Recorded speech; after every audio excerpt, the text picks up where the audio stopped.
আসসালামু আলাইকুম রহমতুল্লাহ। এইসব হুজুরগুলোর মাথা কতটা মোটা আল্লাহই ভালো জানে। এই মাথা মোটার কারণেই বাংলাদেশের সমস্যা এও খেলে কেন পরকালেও সমাধান হবে না, এই সমস্যা লেগেই থাকবে। আমার কথা হলো, বাংলাদেশের যে নোটগুলো ছাপানো হয় সেই নোটগুলো তো ছবি যে দিতেই হবে এরকম কোনো কি রেস্ট্রিকশন আছে?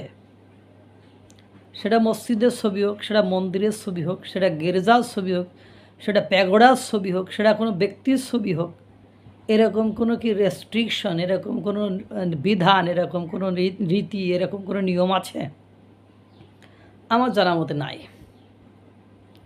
আগে ছিল বঙ্গবন্ধু শেখ মুজিবুর রহমানের ছবি, তার আগে হয়তো বা কাজ ছবি ছিল। এই যে জিনিসগুলো আমরা পাশাপাশি দেখছিলি, দোয়েলের ছবি, হরিণের ছবি, মসজিদের ছবি। এখন বর্তমান যে অন্তর্বর্তীকালীন সরকার, এই সরকারের নতুন করে আবার টাকা ছাপিয়েছে, এটা ঈদের আগে অথবা পরে আসবে। এই টাকায় 20 টাকায় নাকি আগে আপনার 60 গম্বুজ মস্ক, অর্থাৎ 60 গম্বুজ মসজিদ, খানজাহান আলী নির্মিত, ওয়ার্ল্ড হেরিটেজ সাইটে স্থান পাওয়া একটা মসজিদ, তার ছবি ছিল। সেটা নাকি পরিবর্তন করে সেখানে মন্দিরের ছবি দেওয়া হয়েছে, কান্তজির মন্দির, এর ছবি দেওয়া হয়েছে। এরপরে আপনার 200 টাকার না কত টাকার নোটে মসজিদ, মন্দির, প্যাগোডা, গির্জা সবগুলো ছবি দেওয়া হয়েছে। এতে করে ইনায়েতুল্লাহ আব্বাসি কাফের ফতোয়ার জন্য বিখ্যাত।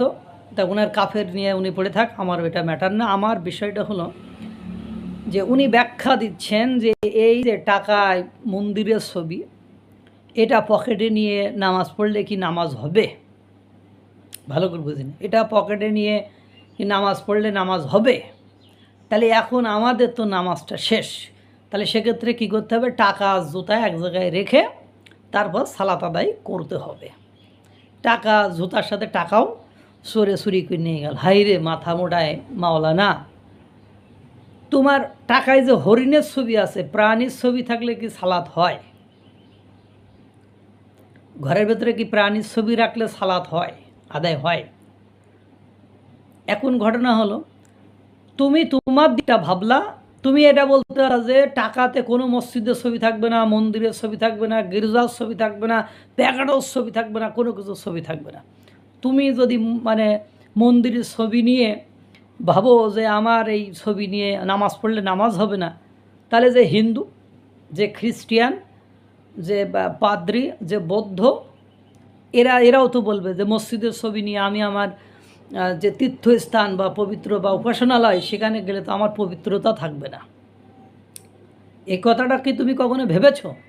তুমি যদি সত্যিকার আলেম হতে, সত্যিকার ইমানদার হতে, সত্যিকার ব্যক্তিত্ব তোমার থাকতো, সত্যিকার অর্থে তুমি যদি একটা শান্তিপূর্ণ রাষ্ট্র চাইতা বা শান্তির রাষ্ট্র চাইতা, তাহলে তুমি এই কথাটাই বলতা যে টাকায় কোনো ধরনের মসজিদ, মন্দির, গির্জা, প্যাকেট কারোর ছবি থাকবে না, কোনো ব্যক্তির ছবি থাকবে না, কোনো প্রাণীর ছবি থাকবে না। বড় জোর কি শাপলা ফুল, গোলাপ ফুল, এইসব বিভিন্ন ফুল টুলের ছবি যদি টাকা সৌন্দর্য বৃদ্ধি করতে হয় তাহলে থাকবে।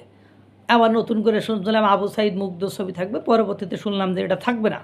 আমি শেখ মুজিবের বা টাকায় শেখ মুজিবের ছবিটাকেও আমি সাপোর্ট করি না, কারণ টাকাটা বিভিন্ন লোকে হাত দেয়, বাম হাত দেয়, ডাইন হাত দেয়। এখানে এরকম একটা মহান নেতার ছবি না থাকাই উত্তম, বা কারো ছবি কোনো টাকা পয়সা না থাকাই উত্তম, সেটা মসজিদ, মন্দির, গির্জা, প্যাকেট যাই হোক। সে কটা তো তুমি বলতে পারো নি বাবা, তুমি কিসের নাম করে আলেম? তুমি কিসের আলেম? তুমি এই ফতোয়া কনে পাইছো যে টাকায় মন্দিরের ছবি থাকলে তুমি তোমার সালাত হবে না? তোমার টাকায় মসজিদের ছবি থাকলে ওরা তো হিন্দুরা বলবে যে এই টাকা পকেটে নিয়ে ওরা দুর্গার পূজা করতে গেলে ওদের ইমান থাকবে না। যে এই টাকা পকেটে নিয়ে গির্জায় গেলে, চার্চে গেলে ওর করো ওর ওর বিশ্বাস, ওর সেই ভগবান বা ওর ঈশ্বর যাকে ভাবে, সে তার ইবাদত কবুল করবে না। নিজের বেলায় 16 আনা, লোকের বেলায় 12 নাকি? এগুলো ঠিক না। এই ধরনের ফতোয়া দিয়ে মানুষের ভেতরে উস্কানের সৃষ্টি করা এটা ঠিক নয়। আপনি বলতে পারেন যে সবাই মিলে চলেন আন্দোলন করি, কারোর ছবি থাকবে না। তখন না বুঝলাম আপনি সত্যিকার অর্থে একজন মানুষ, সত্যিকার অর্থে একজন মুসলমান। আপনি তো দ্বন্দ্ব লাগানোর জন্য আপনারা উঠে পড়ে লাগান, মানে শুধু শুধু পেশাল লাগাইতে হইব কেন? আমি মন্দির বলেন, মসজিদ বলেন, গির্জা বলেন, প্যাকেট বলেন, আমি কোনোটাকে সাপোর্ট করি না। আমার প্রশ্ন একটাই যে কোনো ছবি থাকবে না, না থাকবে মসজিদের ছবি। হিন্দুরা দাবি করবে মন্দিরের ছবি দেন, মসজিদের ছবি মন্দিরের ছবি দিলে বৌদ্ধরা দাবি করবে আমাদের প্যাকেটের ছবি দেন, খ্রিস্টানরা দাবি করবে আমাদের চার্চের ছবি দেন। কোনো ছবি থাকবে না, কোনো ধর্মীয় প্রতিষ্ঠানের ছবি থাকবে না। এই কথাটা বলেন তো, বলেন না নিজের বেলায় খুব ভালো, এগুলো ঠিক না। ইমানদার হইতে গেলে ইমান, বিশ্বাস, সেগুলো আকিদা, সেগুলো কথা বলার সময় ৩৬ বার ভেবে বলতে হয়। আল্লাহ তাআলা সকলকে ভালো রাখুক, সুস্থ রাখুক, আর এই কাফের ফতোয়াবাজদের লোকদের থেকে আমাদেরকে রক্ষা করুক। আসসালামু আলাইকুম ওয়া রাহমাতুল্লাহ।